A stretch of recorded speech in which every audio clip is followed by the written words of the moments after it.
They say grief makes you vulnerable. I disagree. Grief makes you see clearly. My name is Molly, and at 72, I thought I understood heartbreak. I thought losing my parents, enduring wartime rationing as a girl, and surviving cancer at 47 had taught me all there was to know about pain. But nothing prepared me for the coldness of my own son. Noel and I were married for 50 years, half a century. We met at a community dance. Just kids then, too shy to hold hands at first. Over time, he became my anchor, my gentle strength.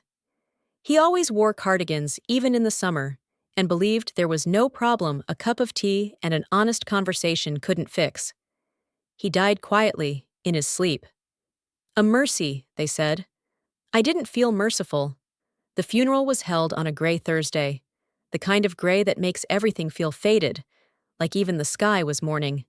We chose the small chapel down the hill, the one with the worn pews Noel liked, because they had character. The service was intimate. Noel wasn't a flashy man. He didn't care for grandeur. But what I hadn't expected was the chill that came not from the weather, but from the people who called themselves family. Iron, my only son, sat on the front pew with his wife, Lola. He looked handsome, in that polished, distant way that reminded me of his father in youth. Except where Noel had warmth, Iron had distance. His eyes didn't seek me once during the service. Lola, on the other hand, never stopped looking. She wore black, of course, but it was the kind of dress you wear to a cocktail gala, not a funeral. Satin, tight-fitting, with a plunging neckline and sharp stilettos that stabbed the grass like tiny daggers. Even her sunglasses screamed designer. She stood out like a crow among mourning doves. I tried to focus on the hymns, on the kind words from the pastor, on the flowers. Noel loved lilies, but I felt Lola's eyes drilling into me, waiting. As the casket was lowered, my composure began to falter, the sound of dirt hitting wood. It's unbearable, isn't it? It sounds final. Too final. I pressed a handkerchief to my mouth, biting down on it so no sound would escape. That's when Lola struck. She leaned close, so close I could smell her perfume, some overpowering gardenia scent that turned my stomach, and whispered with venom that could cut glass. Your fake tears won't help you get all the inheritance. I froze. The audacity, the cruelty. I turned to look at her, but she was already pulling back, her red lips curled in the faintest smirk. Like a fox who knew she'd just frightened the last hen in the coop. I looked at Iron, silently begging for some reaction, some defense, some flicker of outrage that his wife had dared speak such filth over his father's grave. He didn't even blink, just kept his eyes forward. Cold, detached. I have never felt so alone in my life. People began dispersing, murmuring condolences, patting my hand with hollow sympathy. I nodded politely, but I couldn't move. My legs had turned to stone. This was the man I shared my whole life with, being buried, and all I could feel was betrayal. When the crowd had thinned and the sky began to spit rain, I turned to leave, shoulders hunched under the weight of my mourning shawl. That's when I saw him, Mr. Clemens, Noel's lawyer, a thin, wiry man with nervous energy and kind eyes. Molly, he said gently, stepping beside me. I know this is a difficult time, but your husband insisted. He wanted the will read today. Privately. In his study. The words were like a crack of thunder. Today? I asked. Already? He nodded. He was very clear. He said there were matters he wanted addressed, before the dust could settle. Lola, who had been halfway to the car, whirled around. Will? She said, far too loudly. Why are we only hearing about this now? Her voice was sharp, entitled. A few remaining guests turned to look. Clemens remained composed. Mr. Merriweather's instructions were that the will be read to immediate family after the service. You, your husband Iron, and Mrs. Merriweather, of course. Lola scoffed. Of course. But I saw it. Just a flicker. That tightening around the eyes. That split-second panic before her face returned to its usual smug mask. She hadn't expected this. She'd assumed the assets were already hers. Fine, she muttered. She linked her arm through Iron's, who still hadn't said a word, and together we walked to the car. The ride to the house was silent. The silence between Iron and me sat like a stone wall. Once, he would have asked how I was holding up. Once, he would have reached for my hand. But that was before Lola, before she slithered into our lives with her designer handbags and her artificial charm, before she started using words like downsizing and early inheritance and nursing home options. I still remember the day Iron introduced her. "Mom, this is Lola," he said. "She's incredible." She smiled with too many teeth and called me ma'am instead of Molly. I knew then. She didn't see me as family. She saw me as an obstacle. And today, at Noel's funeral, she confirmed it. As we pulled into the driveway, the house seemed different, colder, as if it, too, knew something sacred had been broken. Mr. Clemens waited by the door, holding a briefcase. Lola smoothed her dress. "I hope this won't take long," she said. "We have dinner reservations at Bernadine's." I stared at her. "After my husband's funeral?" She shrugged. "Life goes on." Inside, we gathered in Noel's study. The room smelled of cedar and pipe tobacco. His armchair still held the shape of his body. Clemens opened the briefcase with slow, deliberate movements. "What you are about to hear was recorded and notarized 6 weeks before Mr. Merriweather passed," he said. "There are handwritten copies as well, but per his request, he wanted his voice to speak for itself." He pressed play on a small recorder. Noel's voice filled the room, calm and steady. And in the first 10 seconds, I saw Lola's smirk vanish completely. Looking back now, I realize I never trusted Lola. Not really. Even when I smiled and set an extra plate for her at Sunday dinners, even when I toasted their engagement with trembling hands, I could feel the performance beneath her charm. There was a hollowness in her laughter, a tightness in her compliments, like she was always calculating. I remember our first meeting clearly. Iron brought her home for Easter. She wore a crisp white blouse and a smile so wide it seemed rehearsed. "Mrs. Merriweather, it's such an honor," she said, wrapping me in a hug that felt more like a stage scene than affection. Noel, sweet and always willing to believe the best in people, said she had good energy. But I felt the insincerity in my bones.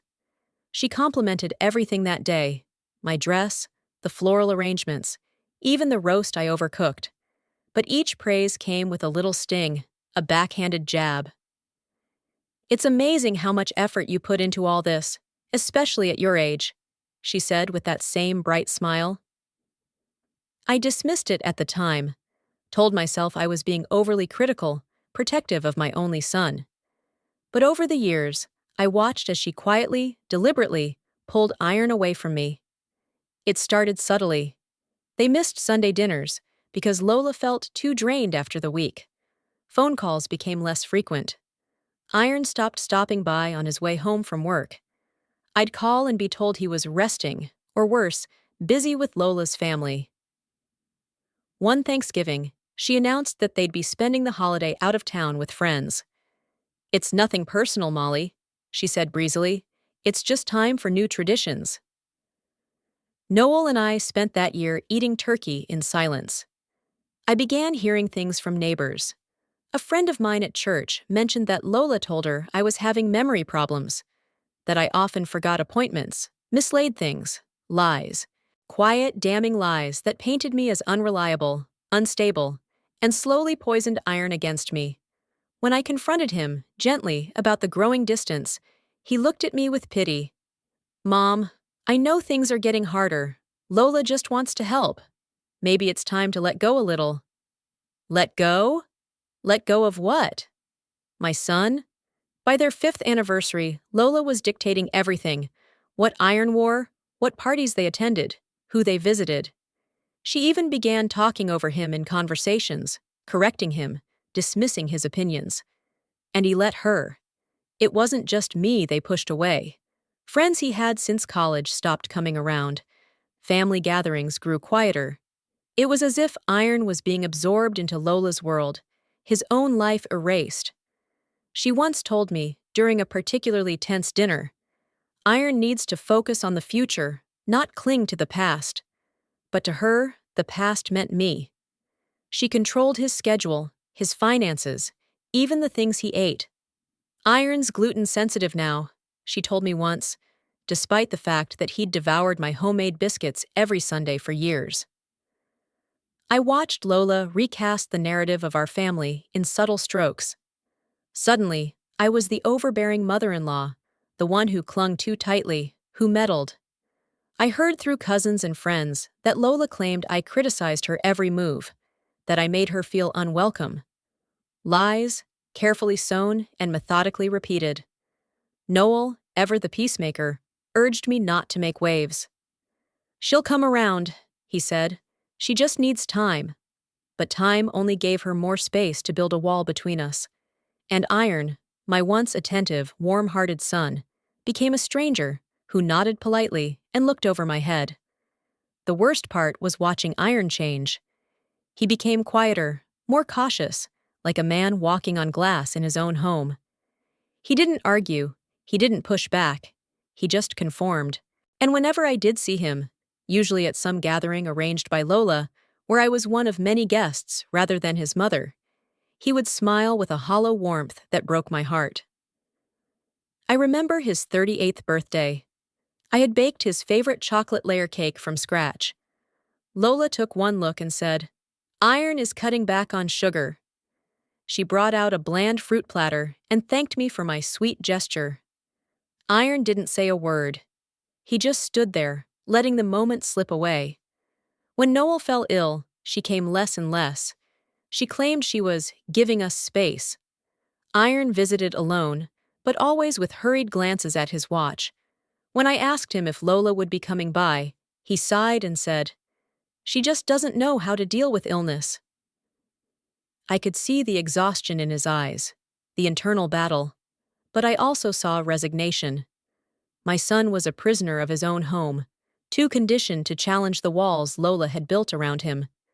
She was a sculptor, molding him, reshaping him, until the boy I raised was hidden beneath layers of her design. And I feared I had lost him long before Noel ever passed. But Noel saw more than I realized. He watched quietly, took notes when he thought I wasn't looking. The man who once believed in always seeing the good had started to doubt the story being presented to him. And as I stood in that study, listening to the soft click of the recorder starting, I knew one thing for certain. Lola had spent years tearing this family apart, but Noel had left behind the truth. And soon she would hear it. Noel always hated doctors. Even in his 70s, he insisted he was too busy to be sick. So when he finally confessed he was in pain, real pain, I knew something was deeply wrong. It started with fatigue. Then came the weight loss, the yellow tint to his skin. By the time the doctors diagnosed the cancer, it had already advanced further than we'd hoped. Still, the oncologist was clear. While it was serious, there were treatment paths. Chemotherapy, targeted therapy. There was a chance. A fighting one. I clung to that. Noel, too, seemed determined. He started reading medical journals, making lists of questions, looking into dietary changes. He was scared, yes, but not broken. And then Lola opened her mouth. She came with Iron to the hospital one afternoon, arms crossed, not even feigning warmth. She looked around the oncology ward like it was beneath her. After 10 minutes of nodding through explanations from the nurse, she sighed loudly. "This is all unnecessary," she said. "He's old. We're not going to bankrupt the family for a few more months of misery." I blinked, stunned. "What are you talking about?" She turned to Iron, not me. "Be reasonable. Look at him. He's tired. Let him go with dignity, not hooked up to tubes and poisoned with chemicals." Iron's face turned pale. "Lola, please." "No," I snapped. "He has options. He has a chance." She scoffed. "A chance for what? To drag this out? To waste thousands on treatments that won't even cure him?" It wasn't about money. I saw that clearly then. It was about control. She didn't want to deal with the inconvenience of his illness. She didn't want Iron pulled away, tending to his dying father. She wanted him back under her roof, under her thumb. Iron stood there, torn between his wife and his parents. But he didn't defend Noel. Not fully. He just muttered something about quality of life and rubbed his temples. That night, I sat at Noel's bedside. He was pale, but his grip on my hand was strong. "I heard what she said," he murmured. "She doesn't speak for us," I said, voice trembling. He didn't answer right away. He stared at the ceiling, eyes distant. Then, without looking at me, he said, "I need to take care of something." Over the next few weeks, he met with Mr. Clemens several times. Quietly, discreetly. I asked him once what he was doing, and he gave me that old mischievous smile. "Just tying up loose ends." He never told me the details. He didn't need to. I knew my husband, and I knew that in his final act, he was protecting me. Every time Lola complained about medical bills, every time she rolled her eyes during visits, every time Iron sighed and checked his phone instead of his father's pulse, I saw Noel grow a little quieter, but I also saw him become sharper, more resolved. There was one day I will never forget. A cold, rainy Wednesday. Noel had just returned from a particularly grueling treatment. I helped him to bed, tucked him in, and sat beside him. He looked at me with tears in his eyes, the only time I ever saw him cry in all our 50 years. "I wish I had more time with you," he whispered. "You have it," I told him, squeezing his hand. "We're not done yet."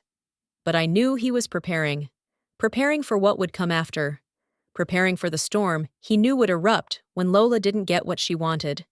He began writing letters. Some he sealed and gave to Mr. Clemens.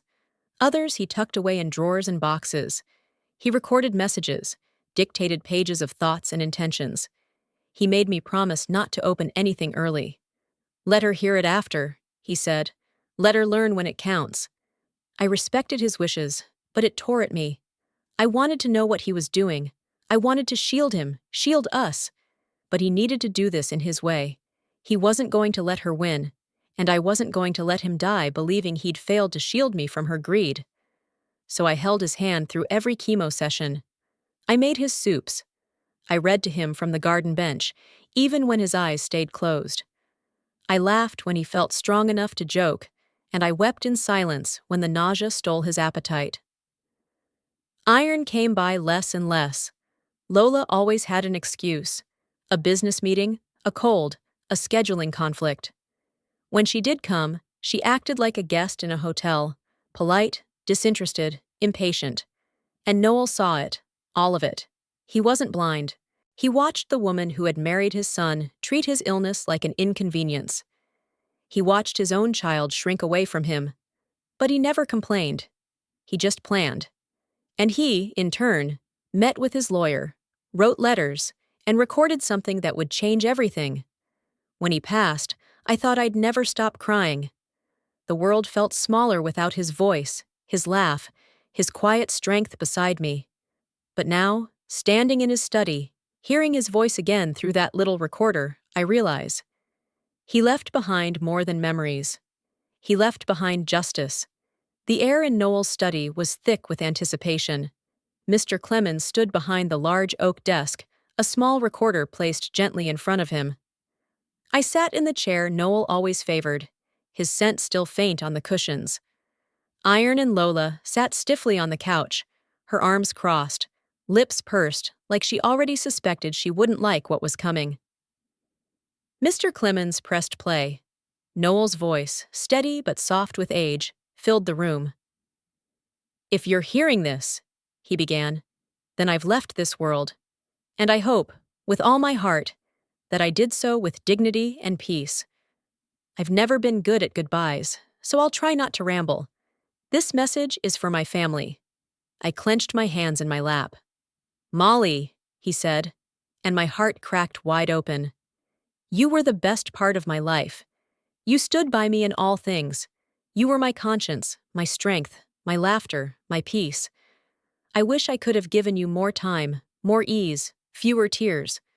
What you gave me cannot be repaid, but I hope what I've left behind will honor you. I swallowed the sob rising in my throat. Then came a shift. Iron, Noel said. My son, you were born with a light in you. I saw it when you took your first steps, when you built forts in the backyard, when you stayed up late reading my old books. Somewhere along the way, that light dimmed. I don't say that with anger, just sadness. I know you tried. I know things grew complicated. I hope one day you find your way back to yourself. Back to us. Iron didn't move. Lola rolled her eyes. Noel's voice grew quiet. To my daughter, my sweet Lily, though you left us too soon, your memory has never left my heart. In your honor, I have created the Lily Foundation, a charity to support children with the same condition you faced. Your light lives on through that work, through every child helped, every family supported. I hadn't known. Noel never mentioned it, but I wasn't surprised. That was the kind of man he was. Quiet in his generosity, deliberate in his love. The recording ended.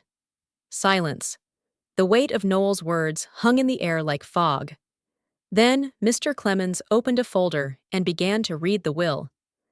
To my beloved wife, Molly Merriweather, I leave our family home, all personal belongings, and the entirety of our joint savings. Lola gasped. She sat forward, her mouth parting in disbelief. To the Lily Foundation, I allocate $250,000 to be used for outreach and research. Lola turned red, her nails digging into the arm of the chair. To my daughter Lily's memory and legacy, this is non-negotiable. Then came the final blow. To my son, Iron, I leave a modest trust of $10,000 to be used at his discretion. Lola sprang up. That's it? That's all? Her voice cracked like a whip, sharp with fury and disbelief. Mr. Clemens didn't flinch. The will is clear. Mr. Merriweather left instructions that were witnessed, notarized, and affirmed over 3 separate visits. There are no grounds for contest. But this is outrageous, she snapped. He was manipulated. He wasn't in his right mind. Clemens raised a hand. Mr. Merriweather's mental capacity was confirmed by 3 separate professionals during the drafting of this will. Everything here was done with full legal oversight. Iron said nothing, just stared at the carpet. A flush had risen in his cheeks, his jaw locked tight. But I saw it. That flicker of guilt, that tiny tremor in his jaw. And then, for the first time, he looked at me. Not past me, not through me, at me. There was something raw in his eyes, something like shame. Noel had spoken, with grace, with truth, and with the kind of justice that only love can sharpen. And Lola, so sure of her victory, was left speechless, trembling. Her lips moved, but no sound came out. The fury was there, simmering just beneath the surface, but it had nowhere to go. I looked out the study window toward Noel's garden, blooming with lilies. The wind stirred the petals gently, like his spirit whispering through the flowers. He had protected what mattered most, even from beyond the grave. As we left the room, I caught one last glimpse of Lola standing frozen by the door. Her expression was blank, her power dismantled. Noel's truth had pierced the armor she built for years. And in that moment, I felt something unfamiliar. Not revenge. Peace. Lola was fuming. The moment the door shut behind Mr. Clemens, she rounded on Iron, her voice trembling with restrained fury. 10,000! That's an insult! After everything you've done for them, after all the years we wasted trying to be part of this family? Iron didn't answer. He still hadn't lifted his gaze from the floor. The silence stretched between them, taut and brittle. She turned on me next. And you? You just sat there while he humiliated his own son? I didn't respond. There was nothing I needed to say. Noel had already said everything that mattered. Lola began pacing, her heels clicking sharply against the hardwood floor. We'll contest it. This isn't over. I'll get a lawyer. There has to be something, anything, we can challenge. This can't stand. Mr. Clemens, who had paused by the door, turned calmly back toward us. "You're welcome to appeal," he said evenly. "But I should warn you, Mrs. Merriweather left instructions that, should any part of the will be contested, full financial disclosures will be submitted to the court." She blinked. "What does that mean?" "It means," he said, opening his briefcase and removing a smaller envelope, "we'll be presenting records of every financial gift made over the past 20 years, including college tuition, the down payment on your home, the business loan that was never repaid, and the medical bills your husband's family covered for your father's treatment overseas." Iron finally looked up. Clemens continued, "The estate's generosity toward your household is well documented. Any court challenge would bring those amounts into question and likely disqualify further claims." Lola's face turned sheet white. "You kept all that?" she asked, her voice now trembling for a different reason. Clemens gave her a small professional nod. "Mr. Merriweather kept everything." He paused, then added, "He was meticulous. Records, receipts, correspondence, all organized and time-stamped. He knew there might be questions one day, and he didn't want his wife burdened with proving anything." Lola's lips parted, but no sound came. She sat down slowly, as if her knees had given out. Iron leaned back in his chair, the breath leaving his chest in one long, heavy sigh. He didn't say a word, but his hand rose to rub at his temple like he was trying to hold back the full weight of what had just occurred. "I told him to listen to you," I whispered. "But he said he still believed his son might return to him. He held on to that hope." Iron's eyes met mine again. No anger, just weariness. And, somewhere beneath it, regret.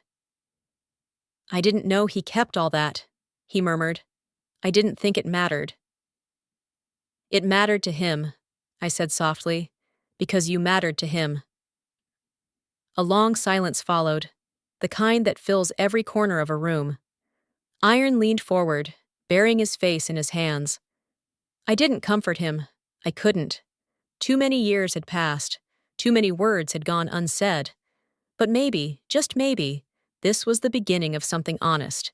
Lola turned toward the door, her heels once again striking the floor with fury, but this time her stride lacked the power it had before. She knew. She'd lost. Not just the inheritance, the illusion of power, the manipulation, the story she'd crafted around herself. And Noel, in his final act, had dismantled it piece by piece. As the door clicked shut behind them, I remained in Noel's chair. The lilies in the garden swayed in the evening breeze, and for the first time in years, the house felt like it could breathe again. I sat there a while longer, staring at the papers Mr. Clemens had left. The will, the letters, the neat accounting of decades of generosity, all the love Noel had shown, recorded like a ledger of devotion. Outside, the wind rustled through the trees, and for a moment, I could almost hear his voice. "It's done, Molly. You're safe now." And for the first time in what felt like a lifetime, I believed him. In the fading light, I opened one of the letters Noel had written to me. His handwriting was steady, full of care. "My dearest, if this letter finds you, then I am no longer by your side in this world. But no, I am never far. I watched you endure more than your share. I saw your grace in the face of cruelty. I saw your silence when others would have shouted.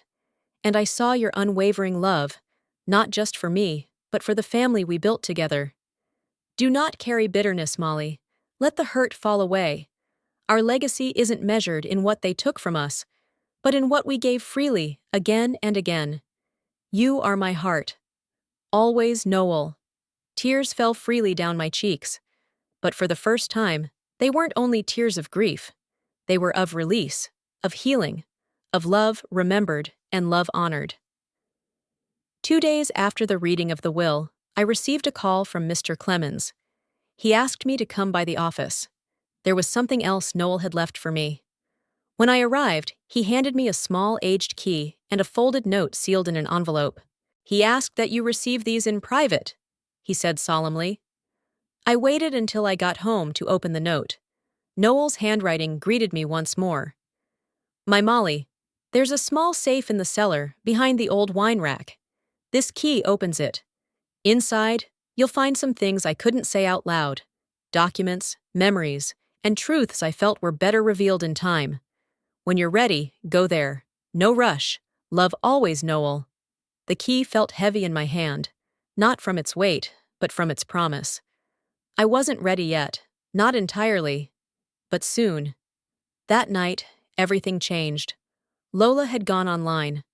A post on her social media spread like wildfire. My husband's greedy mother manipulated his dying father into cutting us out of the will. We were devoted children, and this is how we were betrayed. Her words were venomous, her tone self-righteous. She included pictures of Iron with Noel from years ago, carefully curated to evoke sympathy. She played the victim with masterful precision. My phone began ringing. Cousins, friends, distant relatives I hadn't spoken to in years. Messages poured in, many cloaked in polite concern, others not so gentle. "Molly, what's going on? Did you really push Iron away? We heard you manipulated the will." It was suffocating. At church, people whispered. At the grocery store, old acquaintances avoided eye contact. Some even offered me a pitying smile, as if I were some cunning villainess who had schemed her way into a fortune. I stayed silent, not because I didn't have the truth, but because I wasn't going to play Lola's game. I would not sling mud back. Noel taught me better, but it hurt. Every call chipped away at my patience. Every whispered word reminded me that some people believe the loudest voice. And right now, that was Lola's. Even Iron hadn't defended me. He hadn't posted a single word, hadn't responded to the gossip. He simply disappeared into silence. There was one message from a niece I had helped raise. "Aunt Molly, I don't know what to believe anymore. I always thought you were kind. But now everyone's saying—" She didn't finish the sentence. She didn't need to. The worst part wasn't the lies. It was the silence of those who once claimed to love you. The way they folded under pressure, unwilling to challenge the tide. My neighbor, Mrs. Franklin, dropped by with a pie and an awkward smile. "Just thought you could use some company," she said. But her eyes flickered with curiosity, not concern. She left quickly, her phone buzzing the moment she stepped outside. I could only imagine the message she typed afterward. Even in the book club I had hosted for 7 years, invitations were suddenly rescinded. "We're just taking a break," one member said vaguely, her eyes darting, as if grief made me contagious. The loneliness returned, the kind that seeps into your bones. But I had felt it before. In Lola's condescending glances, in Iron's absence, in the quiet spaces Noel once filled. This was not new, just louder. Still, I stayed silent, because somewhere in my cellar, behind the old wine rack, the truth waited. Documents Noel had compiled, letters he had written, perhaps even recordings, knowing him. Things he had hidden away, not to punish, but to protect. From the start, he knew Lola might try to poison the narrative.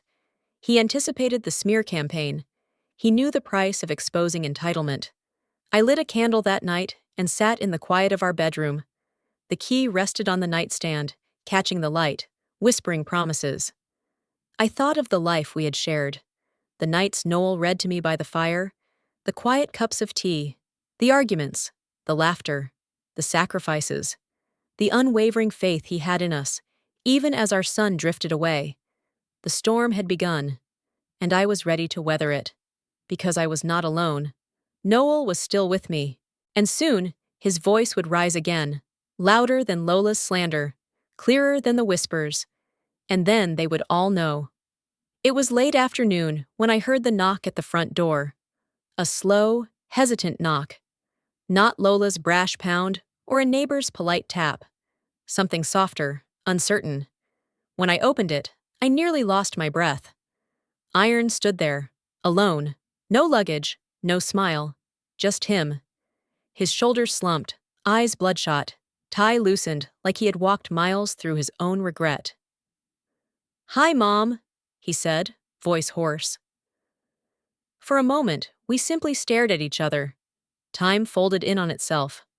I saw the boy I once held, the one who scraped his knees chasing kites, who used to bring me dandelions like they were gold. He shifted on his feet. "Can I come in?" I nodded and stepped aside. He sat on the same couch where his father had once read the newspaper every morning.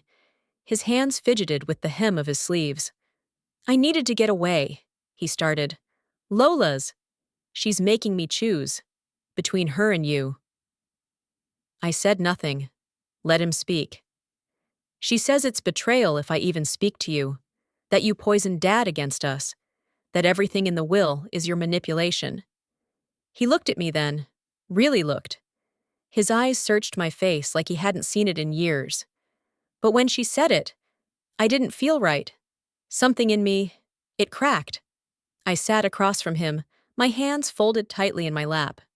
She made it sound like everything Dad did was a lie. But I remember things too. I remember how you stayed up all night with him when he had pneumonia. How you sold your jewelry to help us with our first mortgage. His voice faltered. I forgot all of that. I let her twist everything. I felt tears sting my eyes, but I blinked them back. She wants me to cut you off entirely, to prove loyalty. But all I can think is, what kind of loyalty demands I abandon my own mother? He looked broken. But beneath the grief, the confusion, I saw something else. Remorse. And hope. For the first time in years, he reached for my hand. "I don't know what happens now," he said, "but I want to know the truth. Not from social media, from you, from Dad, from the people who actually raised me." I squeezed his hand gently, afraid to break the fragile thread that had reconnected us. "You're always welcome here," I said. And for the first time in a very long time, the ache in my chest eased. Just a little. Because maybe, just maybe, I hadn't lost my son forever. We sat in silence for a long while, as the room grew darker around us. I stood and turned on the old lamp Noel used to read under, casting a soft glow on Iron's face. He looked older than his years, worn down by the expectations, the division, the constant tug of war between heart and obligation. "I didn't come for money," he said finally. "I came because I missed you. I missed Dad. And I didn't even realize how much until it was too late." His voice cracked, and this time, he didn't hide it. "I kept thinking I'd visit, I'd call. I just kept putting it off. And now he's gone, and all I have is this space between what was and what could have been." My own tears came then, quiet but unstoppable. "He never stopped loving you, not for a single day." Iron nodded slowly. "I felt that tonight. I don't know why. Maybe it's guilt. Or maybe it's because this house still feels like home." I offered him a blanket. "You can stay in your old room if you want. Everything's just as you left it." A faint, almost imperceptible smile flickered at the corners of his mouth. "Thanks, Mom." He lingered in the doorway of the hallway for a moment, looking back toward the living room. "Do you still have the old photo albums?" I nodded. "On the bookshelf, third shelf down." He walked over, pulled one down, and sat again beside me. Together, we flipped through pages filled with birthdays, vacations, and ordinary moments that suddenly felt sacred. "Remember this?" he asked, pointing at a picture of his father holding him on his shoulders at the beach. "He carried you for hours that day," I said. "You refused to walk." "I just wanted to be close to him," Iron whispered. We kept turning pages, the silence filled with shared memory. By the time we reached the final page, night had fallen. The house was quiet, but no longer lonely. As he stood to go to bed, he paused. "Mom?" "Yes?" "I don't know what's going to happen with Lola, but I want to make things right. I don't want to lose this again." "You don't have to have it all figured out," I said. "Just start with the truth. That's all Noel ever wanted." He nodded, and this time, I saw it. The boy I raised, still there beneath the man he'd become. As he disappeared down the hallway, I sat alone again.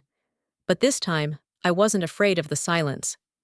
Hope had returned, and so had my son.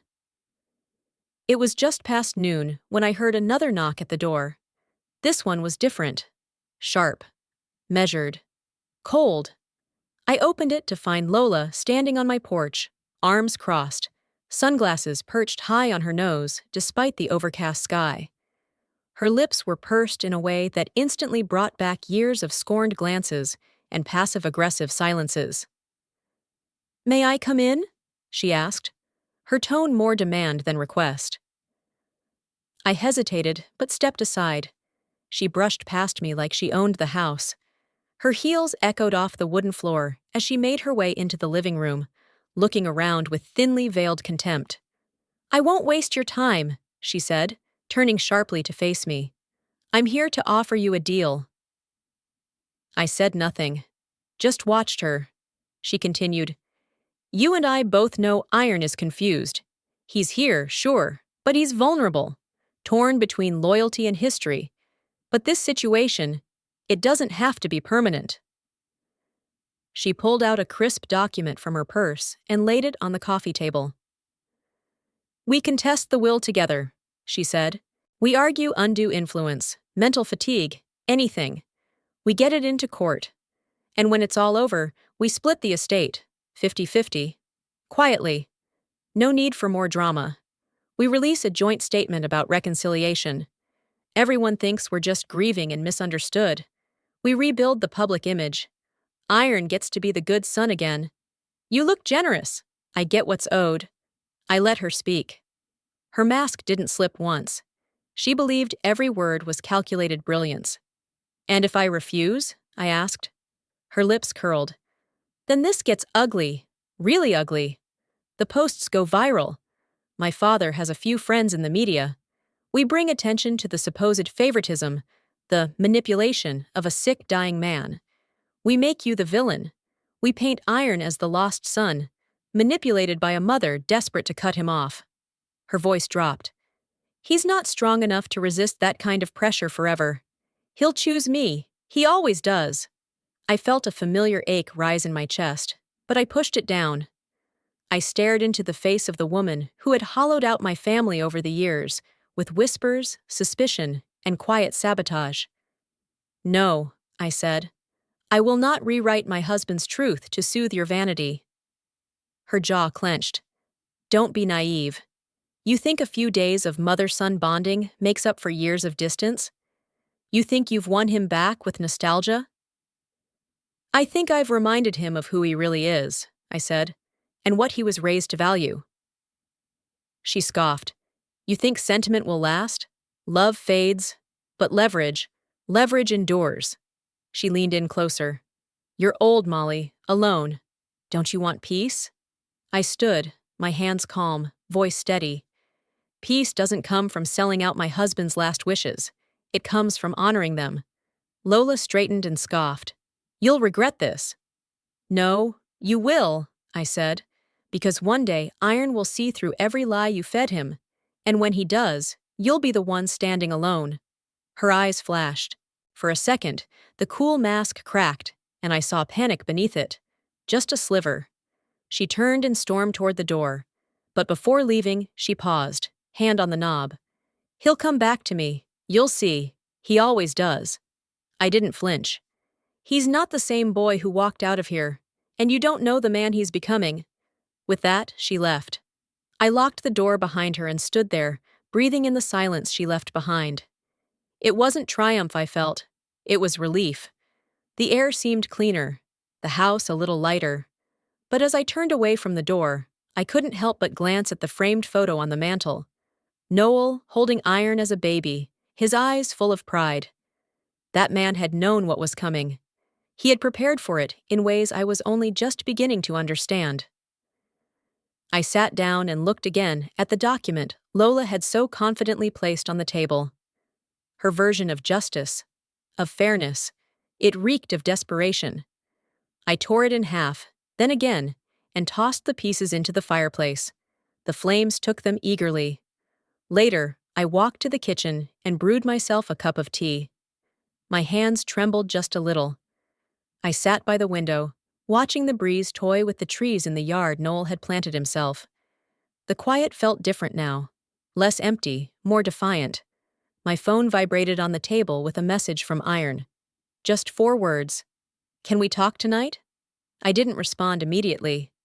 I stared at it for a long time, wondering how many times Lola had intercepted such impulses before. How many silences had been hers, not his. Upstairs, I opened the closet and pulled out the old blanket Noel always used during cold nights. I wrapped it around myself and sank into the armchair by the window. The world continued outside, but inside, something had shifted. She had come to bargain. But Noel's legacy was not for sale. Not to her. Not to anyone. And as long as I breathed, I would protect it. The fire hissed in the hearth, swallowing her threats one ash at a time. Let her come again.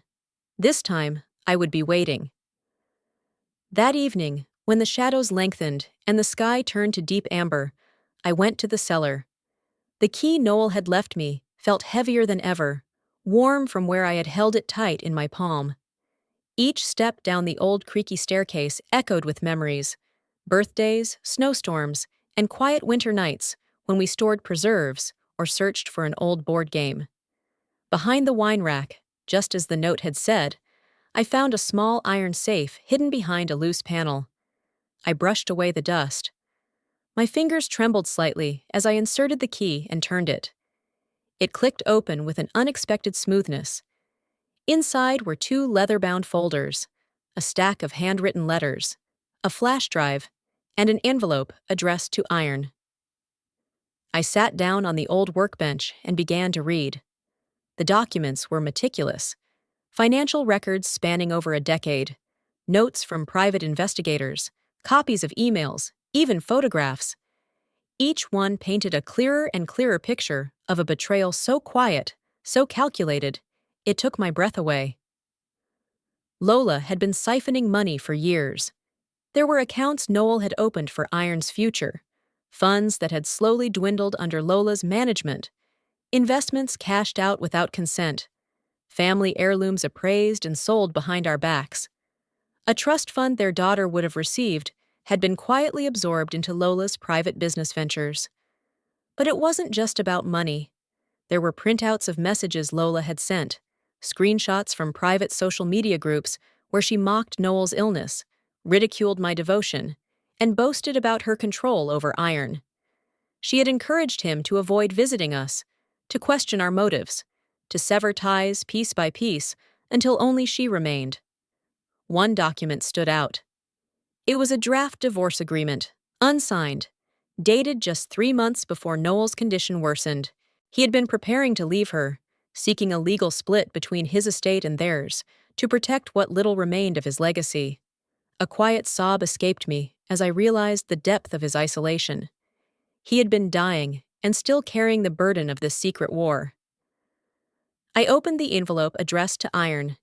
It was just 2 pages, written in Noel's steady, strong handwriting.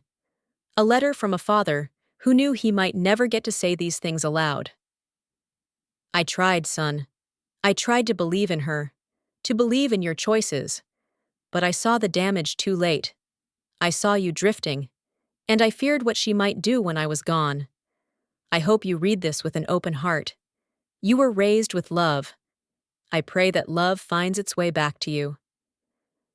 I closed the safe, holding the letter against my chest, and climbed the stairs. Just as I reached the top, I heard the front door open. Iron stepped in, suitcase in hand. His shoulders were hunched, eyes wary. "I got your message," I said. He nodded, hesitating. "Is now a good time?" "It's the best time," I replied. "There's something you need to see." We sat at the kitchen table. I laid out the folders, the evidence, the truth. At first, he read silently. His hands shook slightly as he turned each page. With every document, his expression shifted. Disbelief, then confusion, then a terrible stillness. When he reached the messages, the ones where Lola bragged about isolating him, his mouth opened slightly. No, she wouldn't." "She did," I said gently, "and your father knew." He read the letter next, and when he reached the end, he dropped his head into his hands. A long silence stretched between us. Then he began to cry. Not quietly, not politely, but deep, shuddering sobs that broke the air and echoed off the kitchen tiles. The kind of grief that strips a soul bare. "I let her," he choked. "I let her do this to us. To him. To you." I reached out and wrapped my arms around him. "She fooled you, Iron. She fooled us all. But your father never stopped loving you, and neither have I." He clung to me like a boy again, his pain raw and honest. And for the first time since Noel's passing, I felt something shift. Not just truth, redemption. We sat there for hours, talking, remembering, healing. We went over every memory that now made more sense. Each manipulation, each unexplained distance, every cold word Iron had said that hadn't sounded like him at the time. He asked me questions he'd long buried, and I answered with the patience of someone who had waited too long to finally be heard. Eventually, I brought out the flash drive. "There's more," I said. Noel compiled recordings, conversations, voice memos, even a video journal. Iron looked at it like it was a ticking bomb. "I don't think I'm ready." "You don't have to be," I said. "But when you are, it's here." He nodded, the letter still clutched in his hand like a lifeline. "I don't even know who I am without her." "You're my son," I said, "and that means there's strength in you yet." He smiled, but his eyes still glistened. We talked late into the night until the kitchen clock chimed once, then twice. I brought him a blanket and tea, and he stayed, falling asleep in the armchair like he used to after long school days. I watched him sleep for a while, the man and the child both visible on his face. And I knew. The worst had passed. What came next would be hard. But it would be honest. Iron didn't sleep long. By dawn, he was pacing the living room, Noel's letter in his hand, his face drawn but determined. "I have to do something," he said. "I can't just stay quiet. People need to know the truth." I sat him down, offered him coffee, and let him speak. "I believed everything she said. I turned away from you, from Dad, because I thought she was protecting me from something toxic. But she was the toxin." He stared out the window, as if trying to locate the boy he used to be. That afternoon, he made the call. To a journalist he knew, someone he once shared drinks with at a fundraiser. They met in the city. He brought the evidence, the safe's contents, the letter from Noel, and the voice recordings he'd finally listened to in the early morning hours. 2 days later, the article went live. It was titled, "Betrayal in the Family: One Man's Awakening After His Father's Death." Iron didn't hide behind anonymity. He told his story plainly. The manipulation, the years of isolation, the control Lola had wielded over every part of his life. He confessed publicly, "I let my wife convince me that my mother and father were selfish, that they were out to sabotage our family. I now realize she was dismantling my family from the inside. My silence hurt the people who loved me the most." The article went viral. Messages poured in. Some were supportive. Others were angry, confused. Lola had cultivated a public image of perfection, of a devoted wife and mother. People didn't want to believe the cracks, but the evidence was irrefutable. The screenshots, the financial documents, and even Lola's private texts spoke volumes. Within a week, Iron moved out. He brought Jacob with him. Lola exploded. There were voicemails, threats, public posts accusing Iron of kidnapping, of brainwashing, of turning into the very monster she had warned everyone about. But he didn't respond. Not publicly. He stayed with me, focused on Jacob, on creating a sense of stability for the boy who had spent too many years in the shadow of chaos. Then came the letter from her attorney. Custody. She wanted full custody. The accusations were laughable, claiming emotional instability, undue influence from me, alleging that Iron's recent behavior was a mental breakdown. "I should have seen this coming," Iron said bitterly. "She won't let go, not of me, not of Jacob, not even when the truth is plain as day." He hired his own lawyer. The days leading to the hearing were tense. Jacob, sweet and sensitive, asked often why Mommy was angry.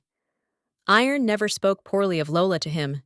He answered gently, "Sometimes grown-ups make mistakes, and sometimes we have to be brave to fix them." I watched my son grow up in a matter of weeks. The same man who had collapsed under the weight of betrayal was now waking up early, making breakfast, helping Jacob with schoolwork, and reading bedtime stories every night. He met with the lawyer often. They prepared a timeline, organized documents, created a journal of Jacob's behaviors and routines. He even began therapy, not because the court required it, but because he wanted to understand how he'd gotten here, and how to never fall so blindly again. We took turns watching Jacob, but it was Iron who carried the weight. At night, I'd hear him whisper to Jacob about stories from his own childhood, of beach trips, Christmas mornings, and birthday cakes with lopsided frosting. Jacob adored him. That bond, fractured for years by Lola's control, was blooming again, raw and real. Neighbors started dropping by. Some offered casseroles, others offered stories, quiet acknowledgments that they'd seen cracks in Lola's mask, but never dared to speak. That support, small and scattered, helped ground Iron's growing strength. One morning, he looked at me across the breakfast table and said, "I'm ready. I know she'll fight, but I won't let Jacob grow up in a house of manipulation and fear." He stood taller then, straighter, as if his father's spine had settled into him. One evening, after tucking Jacob into bed, Iron sat beside me on the porch. "She's not going to give up easily," he said. "No," I agreed, "but you're not alone anymore." He looked at me. "I don't think I've ever said it clearly. Thank you, Mom, for not giving up on me." "I never could," I whispered, and for the first time, the pain behind his eyes began to soften. What Lola had broken, we would rebuild, brick by brick, together. The courtroom was hushed, every creak of the wooden benches echoing like thunder. Iron sat beside his lawyer, back straight, eyes forward. Across the aisle, Lola sat flanked by her legal team, her expression unreadable, but her foot tapping restlessly beneath the table. The judge's voice was calm, deliberate, as she recounted the facts. The evidence submitted was extensive: financial irregularities, digital correspondence, witness testimonies. Most damning of all were the documents from Noel's safe and Iron's recent public statements, corroborated by third parties who had known both sides. It was clear. It was undeniable. When the judge granted full custody of Jacob to Iron, the tension in the room snapped like a taut wire. Lola's mouth opened, as if to protest, but no words came. Her attorneys gently touched her arm, silently advising her not to make a scene. Iron reached for my hand. He didn't squeeze it, just held it, steady, grounding. I felt Noel's presence in that room, quiet but undeniable. Lola left the courtroom swiftly, head high, but eyes glinting with fury. She didn't look back. Not at Iron, not at Jacob. And then, just like that, it was done. The next few days moved in a daze of forms, moving boxes and hushed phone calls. People reached out, some apologizing, some asking questions, some just offering to help. The quiet support of our community felt like a balm on old wounds. Iron and Jacob officially moved in with me. Not out of desperation or defeat, but out of something simpler. Something like coming home. The house that had once echoed with absence now pulsed with new life. Jacob adapted quickly. He laughed more, slept sounder, spoke of his dreams without hesitation. The weight that had once dulled his spark seemed to melt away in the comfort of family. His drawings returned to color. He danced in the kitchen again. Iron found work, not high profile, not glamorous, but steady and honest. He came home each day with smudges on his hands and stories about coworkers who remembered him from before. He cooked with me, helped in the garden, even began fixing up Noel's old shed with Jacob, turning it into a space for painting and invention. We ate together every night. No phones, no distractions, just stories, shared glances, laughter, like stitches pulling together what had once unraveled. One weekend, we drove to the lake where Noel used to take iron as a boy. We packed sandwiches, brought sketchbooks, and let Jacob skip stones along the shore. Iron and I sat quietly beneath the same tree Noel once loved. "It still feels strange," Iron said, "like I don't deserve this peace." I looked at him, truly looked. "It's not about what you deserve. It's about what you're building now. And what you're building is something your father would have been proud of." He swallowed hard. "I think about him every day. I wish I could tell him I see it all now. I see her. I see what she took from us." "You're telling him, Iron," I said gently. "Every time you show up for Jacob. Every time you choose truth over silence." He nodded, tears quietly slipping down his cheeks. Jacob ran up then, breathless from running, asking to show us the rock shaped like a heart. We followed him, hand in hand, and I thought, not for the first time, how remarkable it was that pain could lead to something so tender. Back at home, Iron set up a small desk beside Jacob's. They worked side by side, one with bills and spreadsheets, the other with crayons and dragons. It was quiet, and it was everything. That night, Iron kissed Jacob goodnight and lingered in the hallway, watching him sleep. Then he came to the living room, where I waited with tea and silence. "I didn't think I'd get here," he said. "You came home," I replied. He sat beside me. "I just hope it's enough, for him, for Dad." "It is," I said, "and it always will be." The war was over. The house was whole.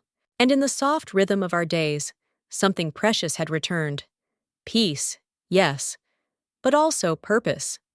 Family. Love that had endured the storm. We were healing, and we were home. It was a rainy afternoon when Iron found the diary. He had been organizing the attic, sifting through old boxes of photographs and forgotten trinkets, when he spotted the leather-bound book wrapped in a faded blue handkerchief. Noel's initials were embossed on the cover. "Mama," he called softly, holding it out like something sacred. "I think it's Dad's."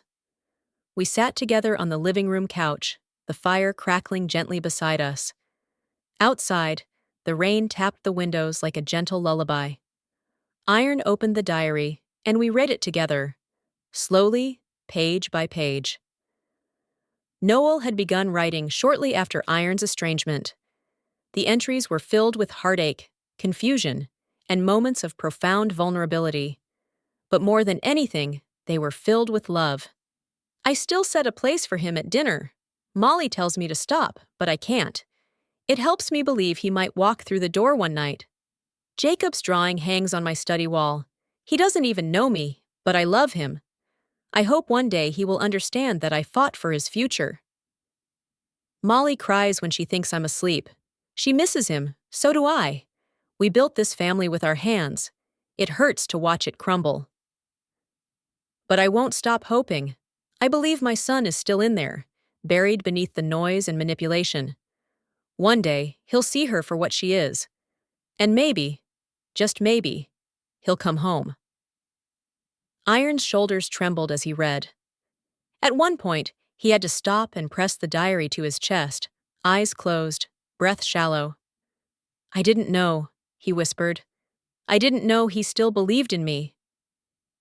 "He never stopped," I said, brushing a tear from his cheek. We kept reading. Noel wrote about everyday things, our garden, the meals we shared, memories of Iron as a child. There was a section where he documented his illness, not with fear, but with clarity. He used his diary to say all the things he didn't want to burden us with out loud. "If this is the end, I want them to remember how much I loved them, how I tried, even when it hurt. I don't want my last words to be bitter. I want them to be hope." Another entry struck like lightning. "Iron was always kind as a boy. Curious, gentle. I don't believe he became someone else. I believe he was led astray. I wish I had done more to protect him, but now I can only pray that the truth finds him and that he comes back with a heart still open. Iron wiped his eyes and whispered, "He saw me, even when I didn't see myself. There were passages about me too, ones I didn't expect. Molly is stronger than she knows. She carries this family on her back. If Iron ever returns, I hope he realizes it's because she never gave up." We sat in silence, holding hands, the diary open between us. The rain continued its soft rhythm. The fire kept burning. Noel was gone, but in those pages he had returned. And in our tears, something sacred had been restored. Forgiveness, understanding, and a love that had waited patiently to be seen. We closed the diary gently and placed it on the mantel. It would stay there, where it belonged. That night, Iron found Jacob in the shed they'd been rebuilding together, coloring on a piece of scrap wood. "Daddy?" Jacob asked. "Was Grandpa kind?" Iron smiled, kneeling beside him. "The kindest man I ever knew." He told Jacob about the diary, about Noel's love, his words, and his hope. When bedtime came, Jacob asked to sleep with the diary next to him, just for one night. Iron carried him to bed, tucking the book gently beside the pillow. And in that small, quiet act, I saw the full circle of healing begin. We were more than whole. We were connected again, not just to each other, but to the man who had believed in us until his very last breath. Forever.